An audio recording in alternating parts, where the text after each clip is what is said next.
아마존과 같은 무성한 밀림, 푸른 바다와 그 한복판에 놓여있는 무수한 섬들, 호흡기를 착용하지 않으면 숨조차 쉴 수 없는 위험한 공기, 13년 만에 또 한 번 1,000만 관객 돌파를 눈앞에 둔 영화 아바타의 배경입니다. 영화 속 미래 인류는 지구 에너지 고갈 문제를 해결하기 위해 약 4광년 떨어진 판도라 행성으로 진출하는데, 이렇게 까마득히 먼 행성까지 진출한 이유는 지구에서는 존재하지 않는 희귀 자원인 언옵테늄을 채취해 지구로 가져오기 위함입니다. Unobtainium, because this little gray rock sells for 20 million a kilo. 1kg에 한국 돈 240억짜리 광물이라면 인간이 죽음을 무릅쓰고 날아갈 법도 하다는 생각이 듭니다. 아바타 속에 등장하는 언옵테늄이라는 광물은 소설이나 SF 영화에 등장하는 가상의 물질이자 금속으로 획득하기 매우 어렵거나 설령 얻을 수 있다고 하더라도 이를 추출해내는 과정이 복잡하고 까다롭습니다. 그래서 영화에서나 가끔 다루는데 지구에도 존재하지 않는 것은 아닙니다.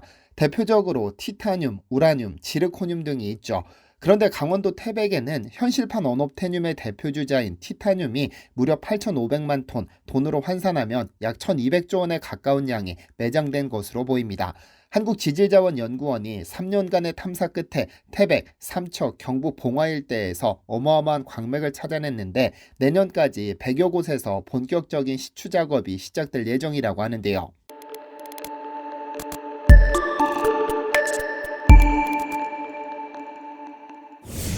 안녕하세요, 디스멘터리입니다. 소설 반지의 제왕에는 미스릴이라는 상상 속의 금속이 등장합니다. 이 이름은 소설을 쓴 톨킨이 상상력으로 만들었는데, 미스는 안개나 잿빛을 의미하고 릴은 반짝거린다는 의미를 가지고 있습니다.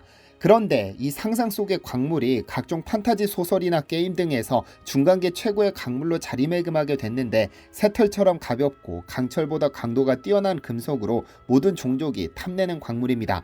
그런데 이 판타지 소설 속에나 등장하는 미스릴은 현대 문명에서 종종 티타늄과 비교됩니다. 지구에 존재하는 그 어떤 물질도 완벽하지 않습니다만, 원자번호 22번의 티타늄은 완벽에 가까운 금속으로 불립니다. 강철만큼 강하지만 무게는 강철의 절반도 되지 않고 녹도 쓸지 않죠. 여기에 빛을 쏘았을 때 화학, 전기적 반응을 일으키는 광촉매 효과도 가지고 있어 항공, 우주산업, 조선업, 군수산업뿐 아니라 골프채, 자동차 부품, 안경테, 인공관절, 인공뼈까지 쓰이지 않는 곳이 없는데요. 특히 가벼움이 경쟁력인 항공 분야에서 티타늄은 독보적인 지위를 가지고 있기도 합니다. 그런데 티타늄은 꿈의 광물이라는 이름에 어울리지 않게 흔한 광물입니다. 금속 중에서 지구에 네 번째로 많이 매장되어 있고 일반 흙 속에도 쉽게 발견되죠. 다만 강철처럼 강한 만큼 추출과 재련이 어렵고 열 전도도 낮아 가공이 힘들기 때문에 풍부한 매장량에도 불구하고 가격이 너무 비쌉니다. 일례로 한국은 티타늄을 생산할 수 없어 100% 수입에 의존하고 있는데, 한 해 수입 규모만 1조 원에 이르고 있는데 그 원재료 가격은 끝없이 상승하고 있습니다. 2022년 10월 25일 기준 티타늄은 1톤당 7만 6천 위안, 한국 돈으로 대략 1,500만 원 고가에 수입하고 있죠. 잠시 언급했듯 티타늄이 사용되는 분야는 지속적으로 확장 중인 덕분에 전 세계 티타늄 소비량은 연간 17만 톤을 넘어섰는데, 이 중 중국을 포함해 미국, 한국, 영국, 일본이 전 세계 티타늄 소비량의 70%를 차지하고 있습니다. 최대한 저렴하게 티타늄을 확보하는 것이 경쟁력이 된 시대가 도래한 겁니다. 그런데 이 꿈의 금속이 강원도 태백 일대에 무려 8,500만 톤 매장됐다는 소식이 전해졌습니다. 강원도 태백 일대에서 티타늄 광맥이 발견된 것은 최근의 일은 아닙니다. 이미 한국지질자원연구원이 2010년부터 5년에 걸쳐 국내 희귀금속 탐사 및 활용 기술 개발을 실시하면서 태백 면산 일대에서 티타늄 광맥을 발견했죠. 이후 5년의 시간을 더 투자해 경제성 등을 검토한 결과 광물로서의 가치가 충분하고 개발에 성공했을 때 대박이라는 시그널을 감지했는데요. 더 놀라운 것은 그 매장량인데 8,500만 톤으로 대략 돈으로 환산해도 1,200조 원에 이릅니다. 이에 지난해 3월 31일 지지련은 광산개발 전문기업 경동과 태백, 삼척, 봉화 지역 면산층 티타늄 철 광산지역 광산 공동개발 협약을 체결했습니다. 이 협약과 더불어 지지련이 소유한 광업권에 대한 조강권 계약까지 체결해 경동은 조강권 실시기업의 지위를 확보했죠. 그런데 문제는 까다롭기로 소문난 티타늄 추출입니다. 티타늄 추출은 전 세계에서 미국과 러시아, 일본 등만이 보유하고 있었는데, 한국도 2009년 6월 기술 개발에 성공했습니다. 티타늄은 이미 60년 전에 제조 기술이 개발됐지만 가격이 높고 이를 추출하는 것이 어려워 기술 이전이 거의 불가능했는데 60년 동안 고작 미국, 러시아, 일본, 중국 정도가 이를 성공시켰습니다. 한국기계연구원 부설재료연구소 이동원 박사는 염소가스와 마그네슘의 최적 투입량을 찾아내 스펀지 티타늄을 만드는 원천 기술을 확보해 순도 99.7%의 제조 기술을 국산화시켰습니다. 보통 스펀지 티타늄은 화강암처럼 표면에 구멍이 숭숭 뚫려 있는데 그 모습이 마치 스펀지 같아서 붙여진 이름입니다. 순수 티타늄을 얻기 위해서는 원석을 가공해 스펀지 티타늄이라는 중간 단계를 반드시 거쳐야 합니다. 원석에서 이를 뽑아내기 위해서는 산소를 제거해야 하는데 문제는 원석 상태에서 산소와 티타늄의 결합이 워낙 강해 고온에서 원석을 녹인다고 산소가 제거되지 않는다는 점입니다. 그래서 산소보다 티타늄과 더 잘 결합하는 대체 물질을 넣어야 하는데 그것이 바로 염소가스입니다. 다만 염소는 독성이 강해 다루는데 어려울 뿐 아니라 수백 도의 고온에서 만들어진 염소와 티타늄의 혼합 액체에서 염소만 분리할 때 사용되는 마그네슘은 폭발 위험성이 크죠.